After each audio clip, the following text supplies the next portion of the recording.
বিসমিল্লাহ। তরিকুল ভাই শুরু করে দেন। আসসালামু আলাইকুম, শোনা যাচ্ছে কি আমার কথা? জি ভাই, আচ্ছা, সবাইকে অনেক ধন্যবাদ আজকের এই ওয়েবিনারে জয়েন করার জন্য। আসলে এটা একটা মানে খুবই সুন্দর একটা ইনিশিয়েটিভ ছিল যে আমাদের নিজেদের মধ্যে যে নলেজ শেয়ারিং সেশন এবং প্রজেক্ট ম্যানেজার ক্লাবের যে স্পেশালি থ্যাঙ্কস ফয়েজ ভাই এবং কালিম ভাইকে। তো আজকে এই ওয়েবিনারের টপিক হচ্ছে how to conduct virtual meeting effectively. আমরা জানি বিশেষ করে এখন কারেন্ট যে সিনারিওটা সেটা যদি চিন্তা করি, বিশেষ করে এই করোনা আসার পরে আমরা জানি যে মোস্ট অফ দা অফিস হচ্ছে ভার্চুয়ালি, অর্থাৎ হোম অফিস স্টার্ট হয়। সো হোম অফিস স্টার্ট হওয়ার পরে বিশেষ করে যে ভার্চুয়াল মিটিংটা, এটার গুরুত্ব কিন্তু অনেক বেড়ে যায়। এবং আমরা জানি যে এখনো কিন্তু কিছু কিছু অফিস, ফর এক্সাম্পল যদি আমাদের অফিসের কথা বলি, সেই মার্চের 16 তারিখ মানে 2020 থেকে এখনো কিন্তু হোম অফিস চলতেছে। সো এখন কিন্তু আমাদের পুরো অ্যাক্টিভিটিটাই কিন্তু আসলে এই ভার্চুয়াল মিটিং এর উপর কিন্তু নির্ভর করে। সো এটা কিন্তু অনেক একটা ইম্পর্টেন্ট। সো নর্মালি যেটা হয় যে আমরা যখন ফেস টু ফেস মিটিং করি বা ফেস টু ফেস যখন কাজ করি, সেইখানে দেখা যাচ্ছে আমাদের যে বডি ল্যাঙ্গুয়েজ বা আমাদের যে কমিউনিকেশন, নর্মালি যেটা বলা হয় মানুষের কিন্তু 55% কমিউনিকেশন হয়ে থাকে তার বডি ল্যাঙ্গুয়েজ। বাট আমরা যখন রিমোটলি কমিউনিকেট করি, ফর এক্সাম্পল এখন কারেন্ট সিনারিওর কথা যদি চিন্তা করি আমরা, তাহলে আমাদের কিন্তু একজন আরেকজনের সাথে যে কমিউনিকেশনটা সেটা কিন্তু ভার্চুয়াল মিটিং এর মাধ্যমেই হয়। সো এখানে কিন্তু ভার্চুয়াল মিটিংটা যদি ইফেক্টিভলি না হয়, তাহলে কিন্তু আমাদের যে অ্যাক্টিভিটি সেইটার কিন্তু আসলে সাকসেস রেট কিন্তু অনেক কম। সো আসলে আমাদেরকে আসলে এই বিষয়টা একটু ভালোভাবে জানতে হবে যে কিভাবে আসলে আমরা এই ভার্চুয়াল মিটিংটা কন্ডাক্ট করব। সো থ্যাঙ্কস এই টপিকটা সিলেক্ট করার জন্য। আমাদের সাথে আজকে আছে ফজলে রাব্বি ভাই। উনি আসলে শেয়ার করবে যে কিভাবে ভার্চুয়াল মিটিং আমরা হচ্ছে অ্যারেঞ্জ করব, কিভাবে এটাকে আরো ইফেক্টিভলি কন্ডাক্ট করব। সো আমি রাব্বি ভাইকে আমন্ত্রণ জানাচ্ছি টপিকটা শুরু করার জন্য। থ্যাংক ইউ তরিকুল ভাই, thank you for introducing me. আসসালামু আলাইকুম ওয়া রাহমাতুল্লাহ। আমি ফজলে রাব্বি। আমি রিসেন্টলি পিএমপি করেছি, তারপর থেকে আমাদের প্রজেক্ট ম্যানেজার্স ক্লাবের সঙ্গে আছি এবং প্রজেক্ট ম্যানেজার্স ক্লাবের যে আমাদের স্কিল বিল্ডিং বা সফট স্কিল বিল্ডিং এর যে ইনিশিয়েটিভ হচ্ছে, এই ইনিশিয়েটিভটা আসলে আমাদের জন্য সবার জন্য খুব উপকারী হচ্ছে। তো সেইটার ধারাবাহিকতাতেই আমরা আজকে আলোচনা করব যে ভার্চুয়াল মিটিং কিভাবে কন্ডাক্ট করতে হয় বা কিভাবে কন্ডাক্ট করা যায় সেই ব্যাপারে নিয়ে আমরা কথা বলবো। তো আমি আমার স্ক্রিনটা শেয়ার করছি। স্ক্রিন শেয়ারের অনুমতিটা যাচ্ছি কালিমের কাছে। পেয়েছি।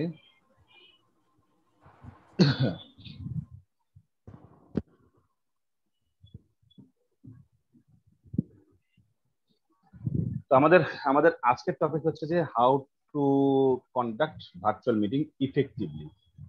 তো এখানে আসলে ভার্চুয়াল মিটিংটা আমরা কিভাবে ইফেক্টিভ করতে পারি, যেটা আমাদের তরিকুল ভাই বলছিলেন যে আমাদের বর্তমান সময়টা হয়ে গেছে আসলে ভার্চুয়ালি, আমাদের অফিস আদালত সবকিছু ভার্চুয়ালি চলছে। তো আমাদের ফিজিক্যাল মিটিং এর চাইতে ভার্চুয়াল মিটিংটা একটু ডিফিকাল্ট, একটু ডিফারেন্ট। এই জন্য এটা নিয়ে স্পেশাল স্কিল দরকার, আমাদের স্কিল সেট দরকার। যে নর্মাল মিটিং এর চাইতে খুব বেশি আলাদা তা বলবো না, কিন্তু আবার নর্মাল মিটিং এর মতো সরাসরি সেটাও বলবো না। এখানে কিছু এক্সট্রা কিছু ইফোর্ট দিতে হয়। যেমন কেন দিতে হয় এই ইফোর্টটা? বিকজ আমি যখন ফিজিক্যাল মিটিং করছি, তখন ফিজিক্যাল মিটিং করার সময় আমার যে ফিজিক্যাল, এই যে ভাইয়া যে কথাটা বললেন যে ফিজিক্যাল আমাদের যে বডি ল্যাঙ্গুয়েজ বা এক্সপ্রেশন, এই জিনিসগুলো যেমন সামনাসামনি দেখতে পারি আমি, ভার্চুয়ালি সেটা সম্ভব হয় না। আমার ফিডব্যাক নেওয়াটাও অনেক কঠিন হয়ে থাকে এবং ভার্চুয়াল মিটিং অবশ্যই টেকনোলজি ড্রিভেন।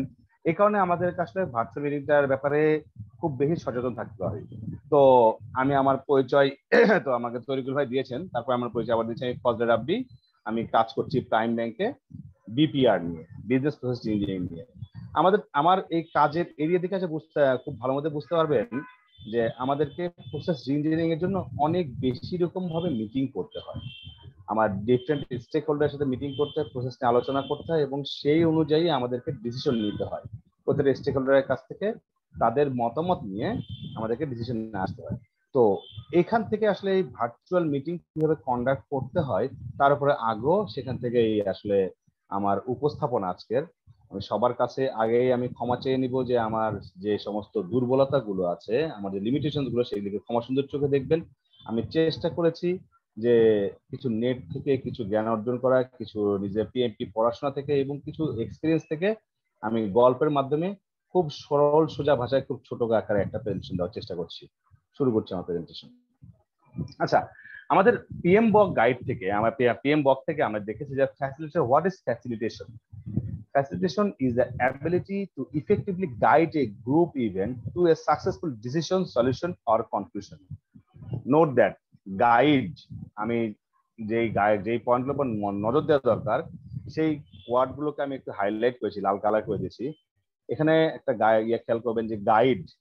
দ্বিতীয়ত আসি আমি, a facilitator ensures that there is effective participation, that participants achieve a mutual understanding, that all contributions are considered, that conclusions or results have full buy-in according to the decision process established for the project, and that the actions and agreement achieved are appropriately dealt with afterward. তো আমি যেই word গুলোকে এখানে করেছি, highlight করেছি, সেই word গুলো থেকে যদি খেয়াল করে আমি, প্রথম ওয়ার্ড হচ্ছে guide. That is a facilitator should act as a guide or lead the event.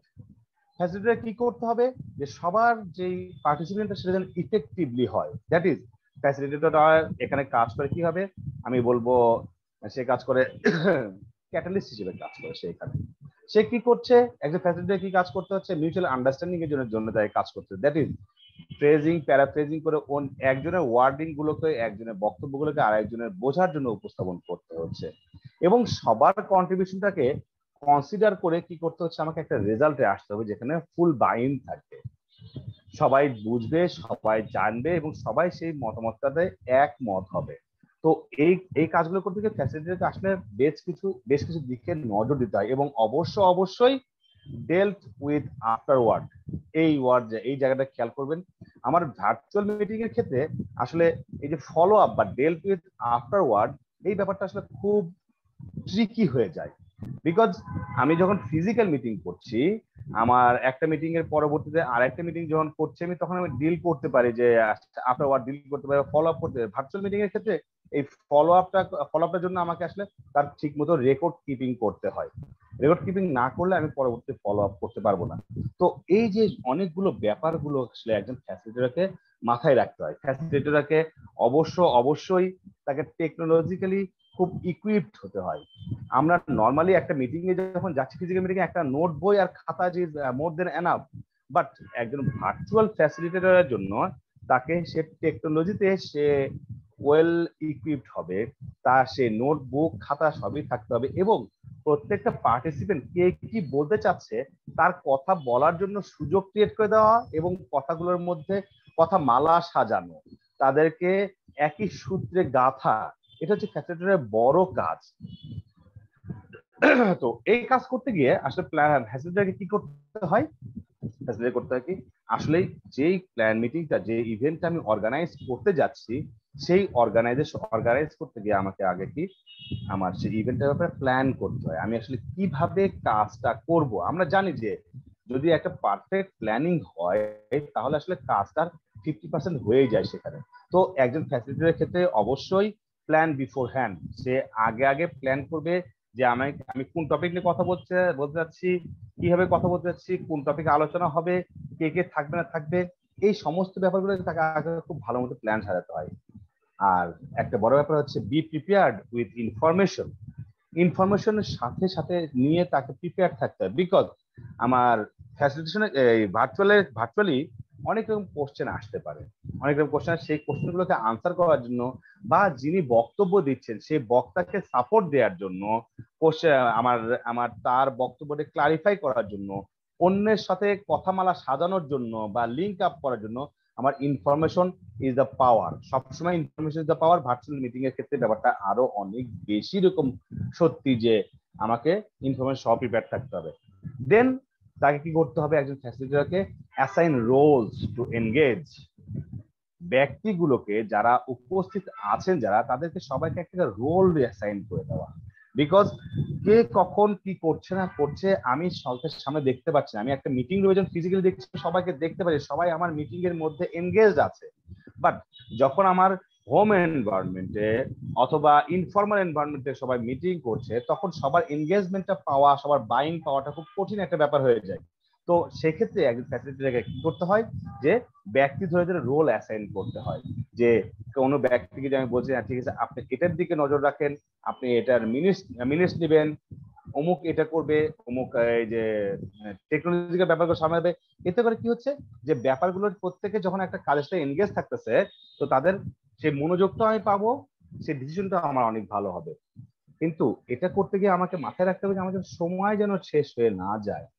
আমাকে টাইম ফ্রেম সেট আপ করতে হবে প্রত্যেকটা বক্তার জন্য, এবং প্রত্যেকটা মিটিং কন্ডাক্টের জন্য, প্রতিটা টপিকে আলোচনার জন্য আমাকে টাইম ফ্রেম সেট করতে হবে। এটা খুব ভালো হয় যদি মিটিং শুরু করার আগেই আমি সেই টাইম ফ্রেমটা বলে দিতে পারি যে আমরা এই টপিক নিয়ে আলোচনা করব, এই টপিকের মধ্যে অমুক অমুক আজকে আলোচনা করবেন, যার জন্য সময়গুলো এরকম এরকম।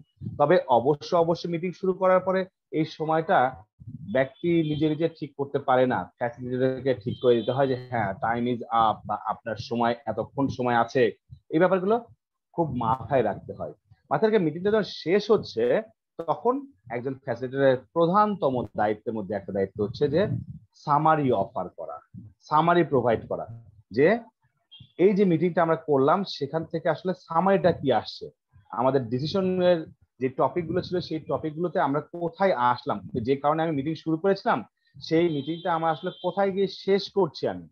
বিকজ এই সামারিটা না করলে পরবর্তীতে ফলো আপ করা আমার জন্য অনেক কঠিন হবে। তো এই সামারিটা অফার করতে হবে অবশ্যই। একটা মিটিং কন্ডাক্ট করার সময় ফ্যাসিলিটিকে আমাকে এই জিনিসগুলো খুব বেশি মাথায় রাখতে হবে। এখন একজন ফ্যাসিলিটেট করতে গিয়ে দেখেন আপনারা যে আসলে কতগুলো কথা বললাম আমি, তাকে লিড করতে হবে, তাকে অন্যের কথা বুঝতে হবে, অন্যের কথাকে বোঝাতে হবে, তাকে এটা করতে হবে, তাকে সেটা করতে হবে। তো এই যে নানান ব্যাপারগুলো, তাকে কোশ্চেন করা, গ্রুপ ডিসকাশন করা, গ্রুপ অর্গানাইজ করা, এজেন্ডা করা, নানান রকম ব্যাপারগুলো আছে আর কি। তো এই সবকিছু কিন্তু আসলে মিটিং এ বসে হুট করে ম্যানেজ করা সম্ভব নয়। এই জন্য তাকে কি করতে হবে, তাকে স্ট্র্যাটেজি সেট করতে হয়। মিটিং শুরু করার আগেই তাকে স্ট্র্যাটেজি সেট করতে হয় যে আমি আসলে কিভাবে মিটিংটা কন্ডাক্ট করব, কিভাবে আমি কোন টপিকে এগোচ্ছি। এই জন্য তার প্রথম প্রয়োজন হচ্ছে মিটিং এজেন্ডা ফিক্স করা। আমি কি কি ব্যাপারে কথা বলবো, কোন কোন ইস্যুতে যাব, আমি সেই এজেন্ডা ফিক্স করা। এবং খুব ভালো হয় যদি একজন ফ্যাসিলিটেটর যে টপিক ধরে ধরে আমরা কোথায় পৌঁছতে যাচ্ছি, কোন ডিসিশন নিতে যাচ্ছি, সেই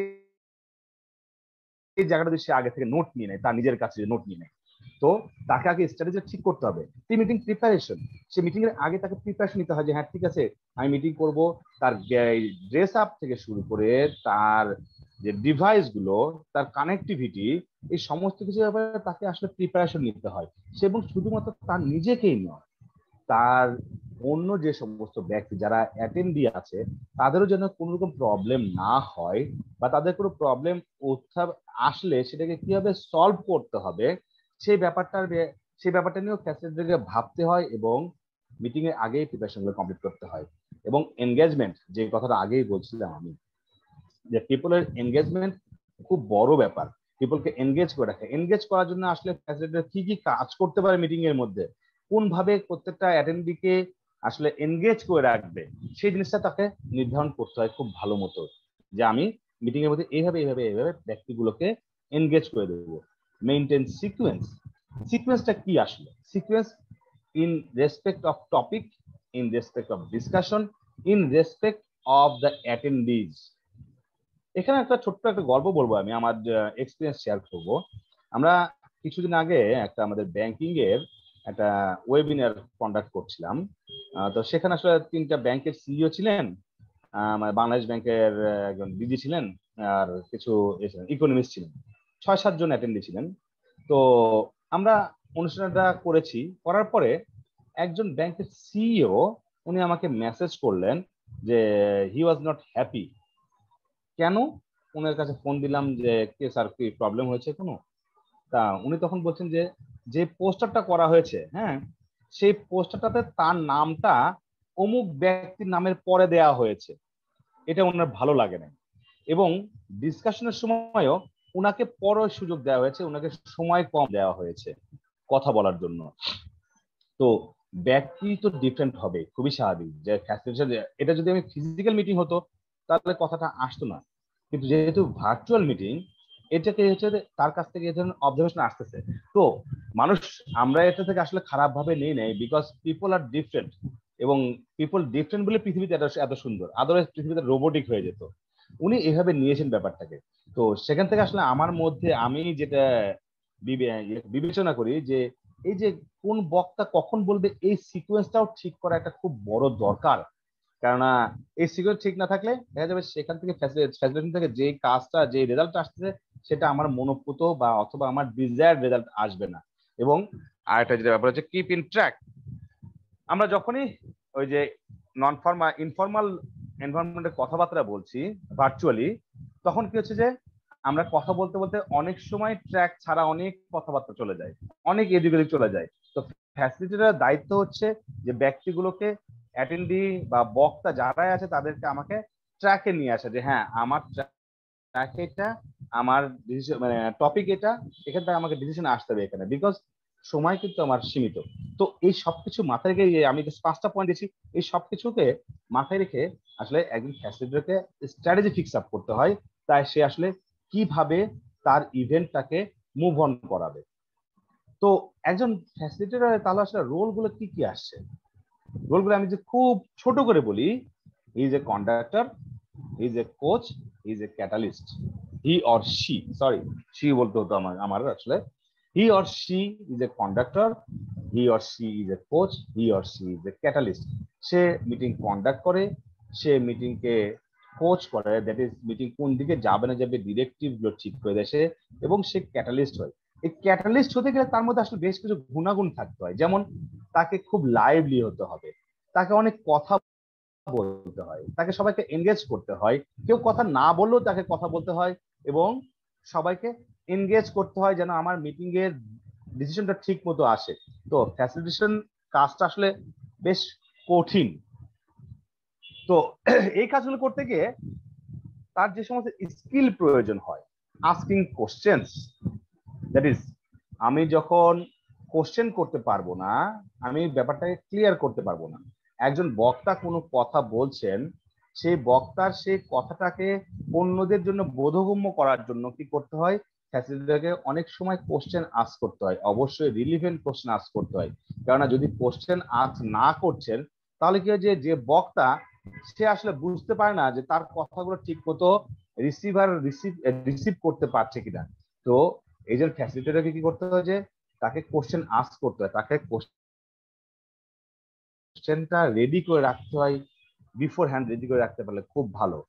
তাকে প্যারাফ্রেজিং করতে হয়, একজন বক্তার কথাগুলো অন্যরা ঠিক মতো গ্রহণ করতে পারছে কিনা, বা আমার ডিসিশনে আমার টপিক হিসেবে ইনলাইন আছে কিনা, এই জন্য বক্তার বক্তব্যটাকে খুব ক্লারিফাই করার জন্য তাকে প্যারাফ্রেজিং করতে হয়, যে সেটাকে আবার নতুন ভাবে ফ্রেজিং করে নতুন ভাবে বলতে হয়, সেটাকে ক্লারিফাই করার জন্য তাকে অবশ্যই এনকারেজ করতে হয়।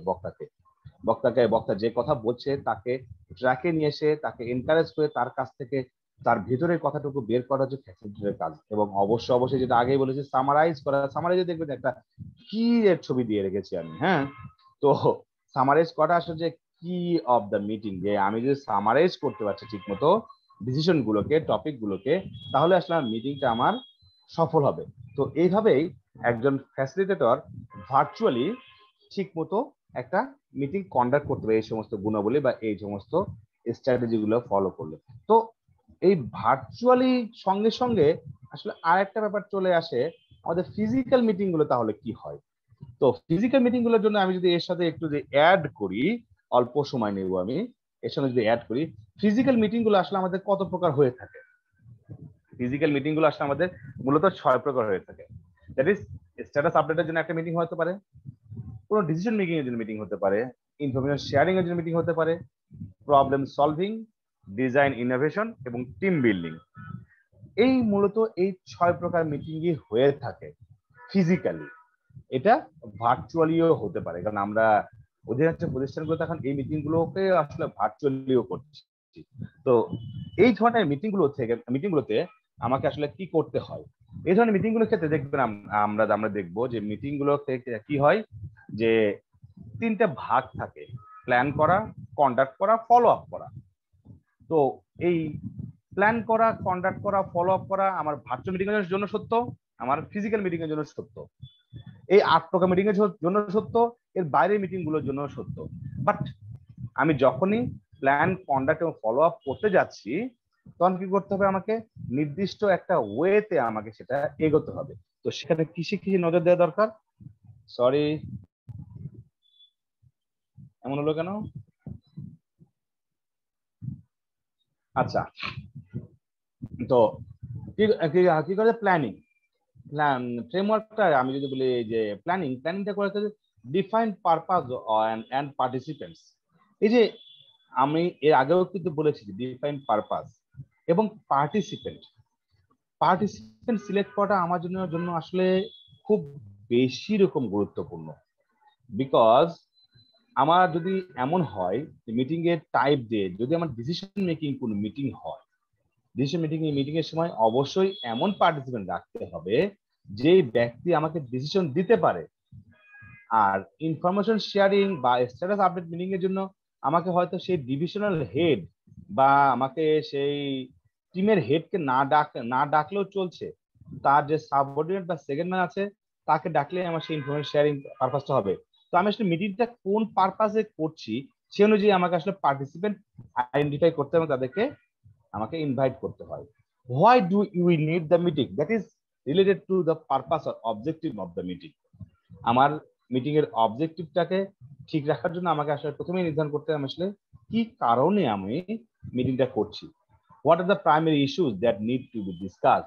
এই যে নিড, যে আমি যেই আগে নিডটা নির্ধারণ করলাম সেখান থেকে আসলে আমার প্রাইমারি ইস্যু চলে আসবে যে এই ব্যাপারগুলোকে, এখান থেকে তৈরি হবে আমার এজেন্ডা, যে এই প্রাইমারি ইস্যুতে আমাকে এই এজেন্ডাতে আমি মিটিংটা করছি। What needs to be accomplished in the meeting and why.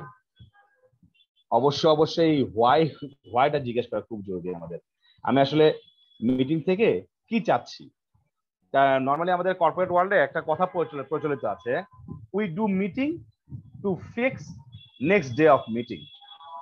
আমরা নেক্সট দিনের মিটিং এর জন্য ডেট ফিক্স করার জন্য আমরা মিটিং করি।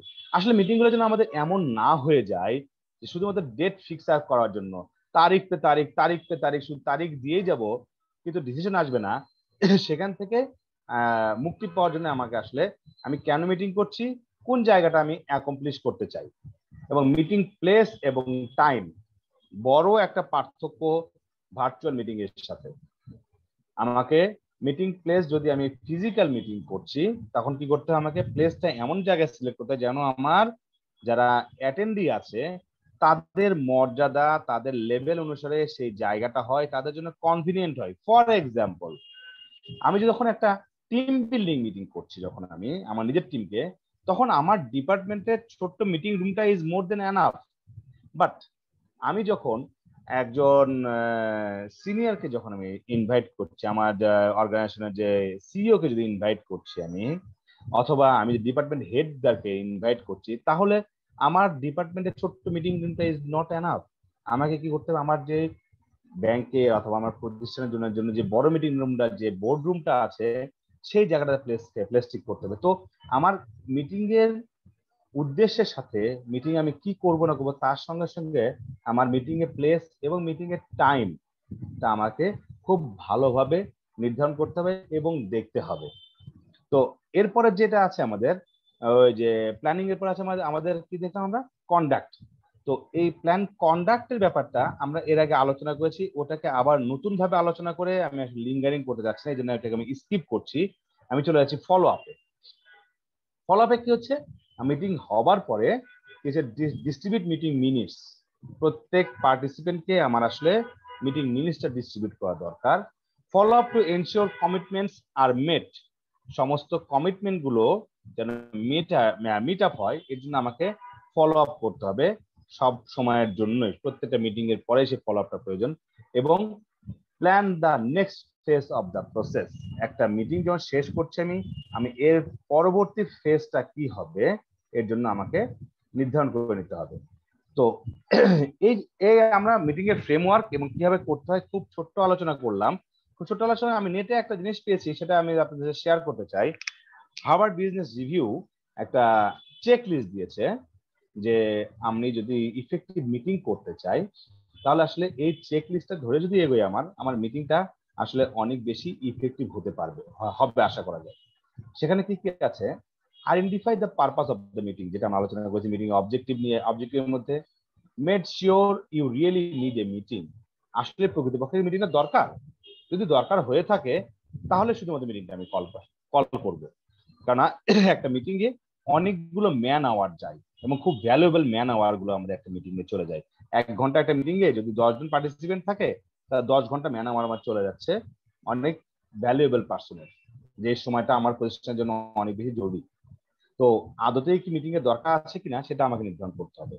Develop a preliminary agenda, selected the right participants and assigned roles, decided whether and when to hold the meeting, confirmed availability of the space, send the invitations, send the preliminary agenda to key participants and stakeholders. আমি এই word গুলো, এই sentence গুলো সবাই self explanatory, এই জন্য আমি এগুলি এক্সপ্লেন করতে যাচ্ছি না।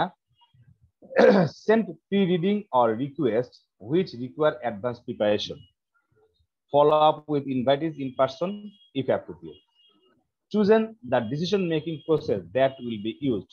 Majority vote, group consensus, leader's choice. কোন ভাবে আমরা ডিসিশনে আসবো? Identified, arranged for, and tested any required equipment.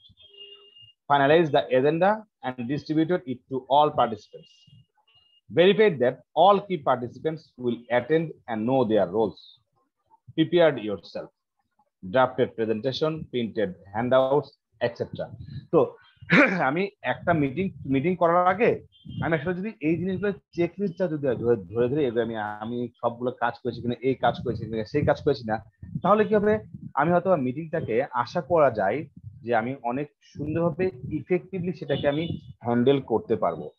আর আরেকটা জিনিস বলে রাখি আমি এখানে, যে আমরা এখানে ফ্যাসিলিটেশন নিয়ে আলোচনা করছি, তো কিভাবে নিজে মিটিং করতে হয় বা নিজের বক্তব্য উপস্থাপন করতে হয় সেটা আমি এখানে উল্লেখ করি নাই। সেজন্য তো একজন ফ্যাসিলিটেটর যদি এই স্ট্র্যাটেজি গুলো নিয়ে এগোয়, এইভাবে যদি এগোয় এবং এই চেকলিস্ট ধরে এগোয়, তাহলে আমার মনে হয় যে মিটিংটা আর তখন we do meeting to set next meeting date আর থাকবে না।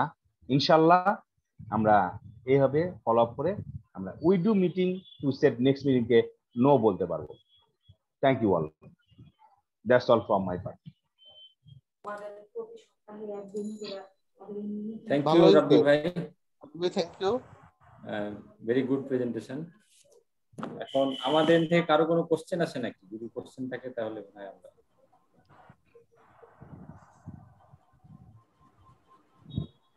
রাব্বি ভাই পুলটা দিব নাকি? আচ্ছা, আমাদের একটা পুল ছিল, আমার আসলে কথার মধ্যে বলে দেখো যে আমি কথা বলতে বলতে ভুলে গেছি। তো হ্যাঁ কালিম ভাই, পুলটা শেয়ার করেন, আমরা একটা পুলে অ্যাটেন্ড করি সবাই। আমি শেয়ারটা বন্ধ করলাম। ওকে,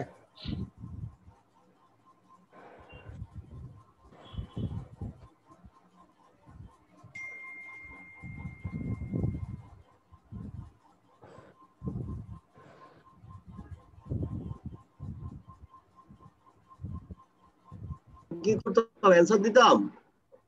জি ভাইয়া। মতামত ও আপনি তো কোহোস্ট না? দাঁড়ান আপনাকে কোহোস্ট সরাই দিই। ও আমি পরীক্ষা দিতে পারি না তো। হ্যাঁ, গুড, থ্যাংক ইউ।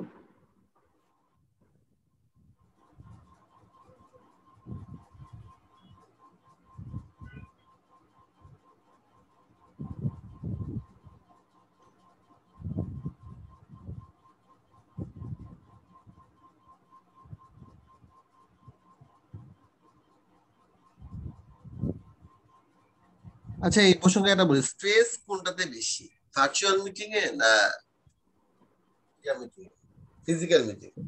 আমরা দেখি পরে রেজাল্ট দেখি ভাই। এমনি ওপেন আলোচনা হতে পারে। ও আচ্ছা, হ্যাঁ আলোচনা হতে পারে। আগে পরীক্ষা দেন তারপরে আলোচনা করি। পিএমপি তো পাস করে ফেলছে, আবার পরীক্ষা দেব। শাকিল ভাই সার্টিফিকেট কন্টিনিউ করতে হবে তো। ও এটা তো ঠিক।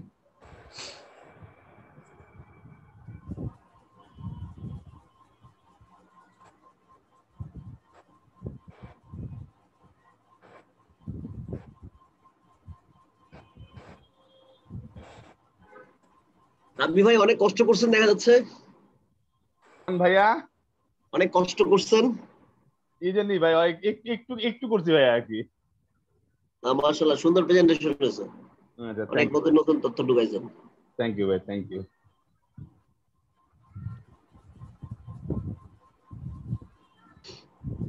আপনি ওই যে হার্ভার্ডের যে কোশ্চেনারটা দেখাইছেন চেকলিস্টটা, হ্যাঁ হ্যাঁ ওইটা সবগুলোর পিছনে একটা প্রশ্নবোধক দিছে কেন? এটা তো স্টেটমেন্ট। বাট ওটা তো ভাই হচ্ছে চেক লিস্ট যে আমি কি এটা করেছি, আমি মানে মানে যে কোশ্চেন। হ্যাঁ হ্যাঁ হ্যাঁ মানে নিজে নিজেকে আস্ক করে আমি কি এটা করেছি কিনা। আচ্ছা আমাদের সবাই আনসার দিয়ে দিছে, আমি রেজাল্টটা শো করতেছি। বলছে which meeting is best in Dhaka city, virtual 76% বলছে ভার্চুয়াল মিটিং, 24% বলছে physical meeting. Which meeting is more stressful, 71% বলছে ফিজিক্যাল মিটিং, আর ভার্চুয়াল মিটিং আছে 29%। Which type of meeting is interactive, physical meeting 100%, virtual না, virtual 0%. Which type of meeting is easy to manage, physical 94%, virtual 6%. Which type of meeting is more convenient, virtual 53, physical 47. আমি ওই শাকিল ভাইয়ের প্রশ্ন আসতেছি এবার। শাকিল ভাই কি বলছিলেন স্ট্রেসফুল? আমি এটার পক্ষে না, আমি ভার্চুয়ালে আমার মনে হয় স্ট্রেস অনেক বেশি। রাবি ভাই কিছু? আমার মনে হয় আমিও একমত, আমারও একই মত, ভার্চুয়াল স্ট্রেস হ্যাঁ বেশি। আমারও ভার্চুয়ালি স্ট্রেসফুল মনে হয়। ভার্চুয়ালি কিন্তু এক জিনিস হচ্ছে যে ধরেন কোনো কিছু ডিসিশন একটা নিজের পক্ষে আনা কিন্তু খুব ডিফিকাল্ট। হ্যাঁ আমারও তাই, আমি তো তাই ভোট দিছি, ভার্চুয়াল মিটিং খুব স্ট্রেসফুল হয়। হ্যাঁ কিন্তু রেজাল্ট তো দেখতেছে যে উল্টা। কি জানি না রে ভাই, ভার্চুয়াল মিটিং কেন যে তারা পছন্দ করলো না, মানে স্ট্রেসফুল দেখাইলো না, আমার কাছে তো মনে হয়েছে। আচ্ছা ফজল রাব্বি ভাই, ভাইয়া ওই যে ফ্যাসিলিটেশনে ওই যে আমাদের পিএম এর সেশনে একটা অ্যাটেন্ড করছিলাম, ওরা একটা ওই যে আপনি যে রোল গুলো দেখাইলেন না, ওই রোলের মধ্যে ওরা টেকনিক্যাল অ্যাসিস্ট্যান্ট হিসেবে একটা রোল তারা দেখাইতেছিল।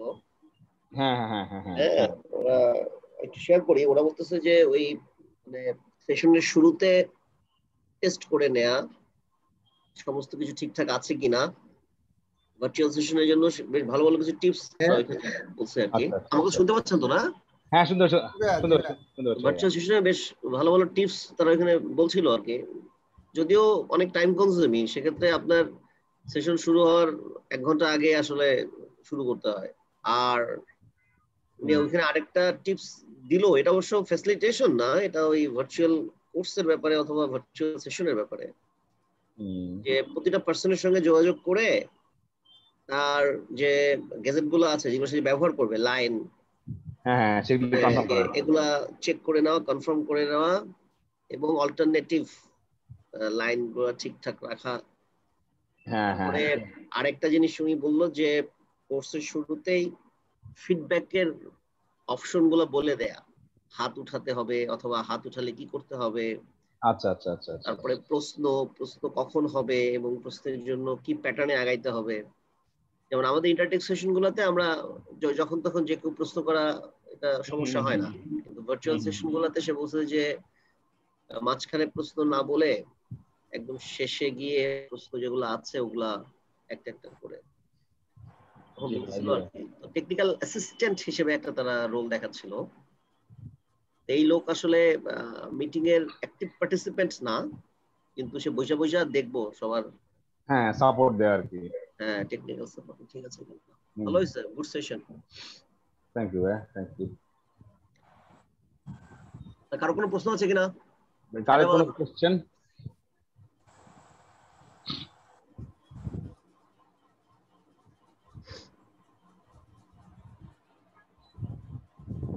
এই মানে কারো কোনো কোশ্চেন না, তার মানে হচ্ছে কেউ মানে কেউ ঢোকে নাই, কারো মাথায় ঢোকে নাই, অথবা অথবা কেউ টপিকে ঢোকে নাই আর কি। না এমন হইতে পারে সবাই ভালো মতো বুঝে ফেলছে আর কি। হ্যাঁ হ্যাঁ হ্যাঁ হ্যাঁ হ্যাঁ, মানে ওটা তো পজিটিভ সাইড আর কি। আমার মাথার উপর দেশ মাথার মধ্যে গেছে না। আল্লাহ। তরিকুল ভাই কই? তরিকুল ভাই হ্যাঁ ভাইয়া আছি। বলেন। হ্যাঁ আপনি তো তাহলে ক্যারি ফরওয়ার্ড করেন ইনশাআল্লাহ। আচ্ছা নেক্সট তাহলে সেশনে নেক্সট সেশন কে করবে? নেক্সট সেশনের ব্যাপারে লিস্টে কে আছে নেক্সট সেশন? ভাইয়া ডেট দেয় নাই কেউ, এই জন্য তো জোরাজোরি করতেছি।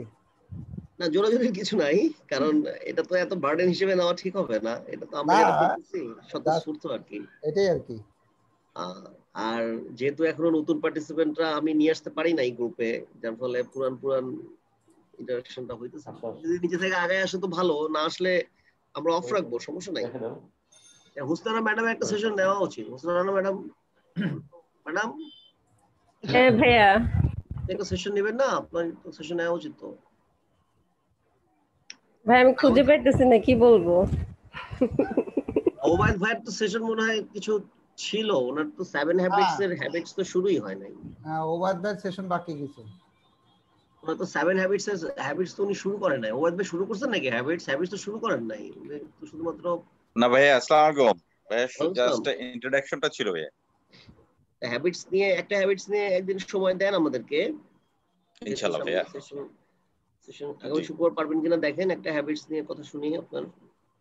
ভাইয়া আগামী শুক্রবার আমি থাকবো না ভাইয়া এখানে, মানে ইয়াতে স্টেশনে থাকবো না, একটু ফ্যামিলি নিয়ে আশা করছিলাম কক্সবাজার থাকবে। তারপরে যদি করতে হয় করতে পারবো, সমস্যা না নেই। না না না না মাথা খারাপ, ফ্যামিলি মাইন্ডের শেষ করে ফেলবো। থ্যাংক ইউ ভাইয়া। আমাদের এটাও চিন্তা করা দরকার, আসলে শুক্রবারে তো ম্যাক্সিমাম আমাদের পার্সোনাল প্রোগ্রাম থাকে, তো শুক্রবার কইরা এখন এই কালিমুল্লাহ ভাই কেমনে এত সময় দেয় আল্লাহই জানে। দেখা যায় আমাদের সবারই তো ফ্যামিলি কিছু প্রোগ্রাম থাকে, তো সেক্ষেত্রে আমরা কালিমুল্লাহ ভাই দরকার হলে চেঞ্জ করে ফেলাইন, আমরা ওয়ার্কিং ডেতে অথবা ওয়ার্কিং ডেতে নিয়ে আসবো, আনতে পারেন। এটা তো এখন আপনি তো সমস্যা আলোচনা করে ওনার ওয়ার্কিং ডেতেও আনা যায়, শনিবারও করা যায়। এখনো তো অনেক পার্টিসিপেন্ট 20 জনের মতো আছে। ভাইয়ারা কি বলেন? সবাই আপু আছে, ভাইয়ারা আছেন। হ্যাঁ আমার মনে হয় কি, মানে আমার ওপিনিয়ন হচ্ছে শুক্রবার ফ্যামিলি কাজও থাকবে, এর ফাঁকে এটা কন্টিনিউ করা যেতে পারে। শুক্রবার শনিবার ইজ এ গুড টাইম, কারণ হচ্ছে ওয়ার্কিং ডেতে ভাই এত মানে অফিস করেছে, এত স্ট্রেস নিতে আসলে খুব ইয়ে হয়ে যায়, মানে আমার ওপিনিয়ন। আমারও তাই মনে হয় ভাই, এটা শুক্র শনিবারে থাকলে ভালো হয়। ওয়ার্কিং ডেতে আসলে এটা একটা শিফটিং হতে পারে, অথবা শুক্রবার শনিবার একটু মিক্স হতে পারে। নট নেসেসারি প্রতি শুক্রবারই হইতে হবে, হয় এক সপ্তাহ শুক্রবার হইলো, পরের সপ্তাহ শনিবার, তারপরের সপ্তাহ শুক্রবার, এরকম হইতে পারে।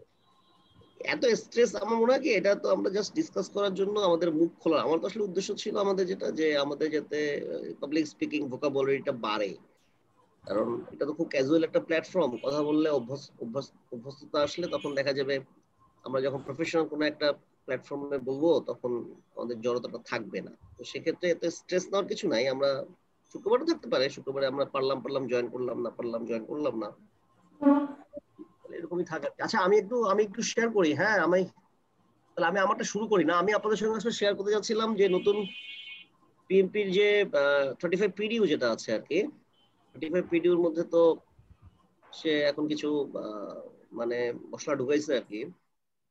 আপনি প্রশ্ন রেডি করছেন নাকি কেউ? আমি প্রশ্ন জানতে চাচ্ছিলাম, যদি কোনো প্রশ্ন থাকে বলেন, শুনি দেখি আপনাদের প্রশ্নগুলো অ্যান্সার দিতে পারি কিনা। রিগার্ডিং নিউ পিএমপি এক্সাম এই ভিডিওটা কি আমি ওই যে কোনো জায়গায় মনে করেন যে আমি যদি বই পড়ি, সাপোজ কথার কথা, ওইটাও কি কভার করবে? কি বই পড়লে? প্রজেক্ট ম্যানেজমেন্ট রিলেটেড কোনো কোর্স থাকলো আমার মনে করেন কারিকুলামের ভিতরে, মানে এডুকেশনাল কারিকুলাম, ওই অনার্সে অথবা মাস্টার্সে। কোন পিডিউ এর কথা বলতেছেন? এই যে 35 পিডিউ। না, 35 পিডিউ তে আপনার সার্টিফিকেট থাকতে হবে একটা। ইউনিভার্সিটিতে আপনি যদি কোনো কোর্স থাকে প্রজেক্ট ম্যানেজমেন্ট ওরিয়েন্টেড, জি জি, তো সেটা আপনি দেখাইতে পারবেন 35 পিডিউ হিসেবে। আচ্ছা ঠিক আছে। আর পিএমআই এর কিছু গ্যাক সার্টিফাইড ইউনিভার্সিটি আছে, গ্লোবাল অ্যাক্রিডিটেশন ইউনিভার্সিটিতে। বাংলাদেশে নাই, মালয়েশিয়ার একটা ইউনিভার্সিটি দেখলাম আছে লিস্টে, আমেরিকান একটা ইউনিভার্সিটি আছে, ওরা ওই পিএমআই এর অ্যাফিলিয়েটেড একটা কোর্স করায়। ওইটা করলে ওইটা 35 পিডিউতে তারা কাউন্ট করে। আর মনে করেন আমাদের আইবি টাইবি যেখানে আছে, আমরা যদি প্রজেক্ট ম্যানেজমেন্টের উপর কোনো কোর্স করি, আমার 3 ক্রেডিটের যে কোর্স গুলো তো 36 ঘন্টারই হয়, এগুলো দেখানো যাবে, এগুলো ক্যান শো অ্যাজ 35 পিডিউ, কোনো সমস্যা নাই তো।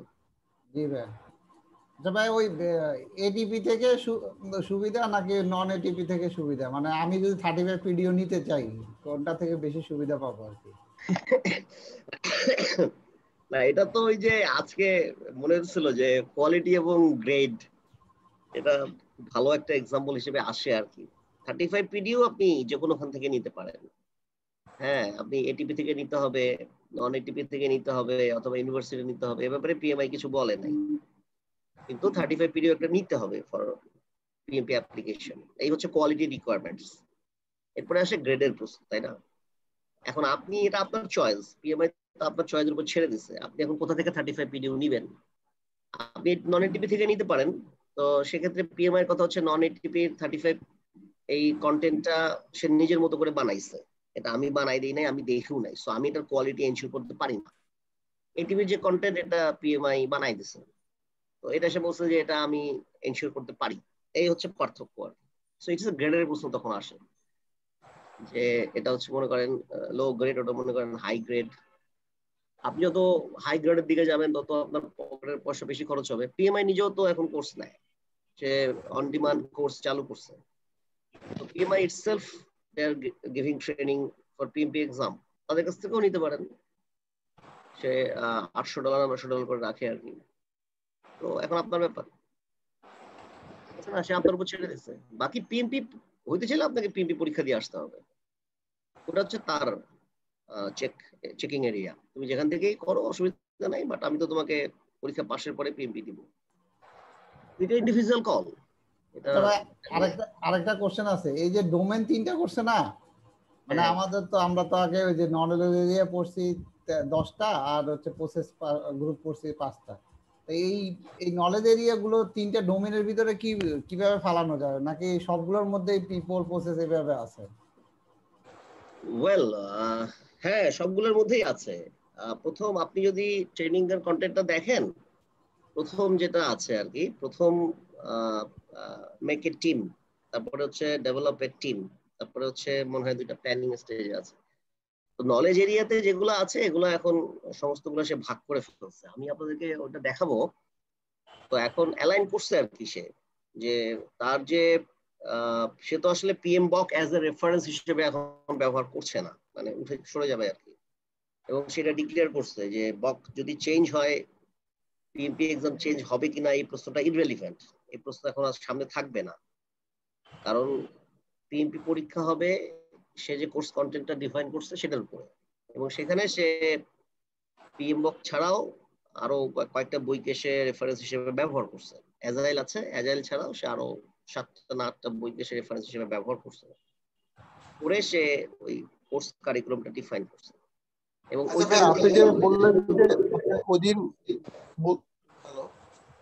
হ্যাঁ, এটা সাকিলের কথা আমি বুঝছি, আমি আমারটা শেষ করি। তো এখন তো এই হচ্ছে আসলে জিনিসটা, তার মানে সে আসলে সরে আসতেছে বক থেকে। আগে যেমন পিএমপি পরীক্ষার জন্য আমরা বক করতাম, এখন সেখান থেকে সে সরে আসতেছে। এটা কনসিকুয়েন্স এখন বোঝা যাবে না, এটা কনসিকুয়েন্স বোঝা যাবে পরে। কারণ সে যে কোর্স কন্টেন্টটা ডিফাইন করছে এখানে সে মেইনলি পিএম বক এবং অ্যাজাইল থেকেই রেফারেন্স ইউজ করছে। পিএম বক 6 আমি যদি খুব স্পেসিফিক্যালি মেনশন করি, পিএম বক 6 এবং পিএম বকের পিছনে যে অ্যাজাইল গাইডটা আছে, এখন যে কোর্স কন্টেন্টটা আছে সে এটার উপরেই ফোকাস করছে। করে সে বিভিন্ন জায়গায় জায়গায় যে কনফ্লিক্ট ম্যানেজমেন্ট, গ্রাউন্ড রুলস, তারপরে প্ল্যানের সময় WBS, এই জিনিসগুলো সে বিভিন্ন জায়গায় ঘাটে ঘাটে ঢুকাইছে আর কি। যে টাস্ক অ্যানাবেলার গত ক্লাসে অনেক বলতেছিল আর কি, ওই টাস্ক অ্যানাবেলারের টুলস এর মধ্যে এগুলো সে ঢুকাইছে। তো এরপরে যখন পিএম বক্স 7 আসবে তখন তো মানে অ্যাজ এ রেফারেন্স হিসেবে তো 6 থাকছে না, কিন্তু সে যে কন্টেন্ট গুলো এখানে আছে এগুলো তো 6 এর মধ্যে দেখা যাবে কম আছে, সরি 7 এর মধ্যে দেখা যাবে কম আছে। তখন দেখা যাবে যে সে অন্য যে সাপোর্টিং বই, যেমন স্কেডিউলার এসেনশিয়াল একটা বই দেখলাম, তারপরে প্রজেক্ট ম্যানেজমেন্টের পকেট বুক একটা দেখলাম, ওইখানেও কিন্তু এই জিনিসগুলো আছে, সেখান থেকে সে আসলে বকে নিয়ে আসছে। বককে নিয়ে এসে বককে একটা গাইড বইয়ের মতো একটা ছোট করে সে দিচ্ছে। তখন তো পিএমবক্স 7 আপনারা জানেন কিনা, পিএমবক্স 7 কিন্তু অনেক ছোট বই, 200 না 250 পৃষ্ঠার বই, এত মোটা বই না কিন্তু পিএমবক্স 7টা। তো সেখানে এই এত ডিটেইল এই টুলস টেকনিক গুলো সে ডিসকাস তখন করবে না, তখন সে অন্য রেফারেন্স গুলা সে দিবে হয়তো, আমি ধারণা করছি।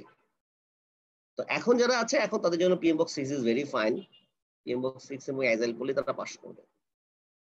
1 বছর পরে তখন দেখা যাবে যে শুধুমাত্র 7 পড়ে হবে না, তখন তাকে আসলে প্র্যাকটিস ম্যানুয়ালটা দেখতে হবে, কারণ প্র্যাকটিস ম্যানুয়ালের মধ্যে সেগুলো কভার করছে। আমার 7 এর আমার ধারণা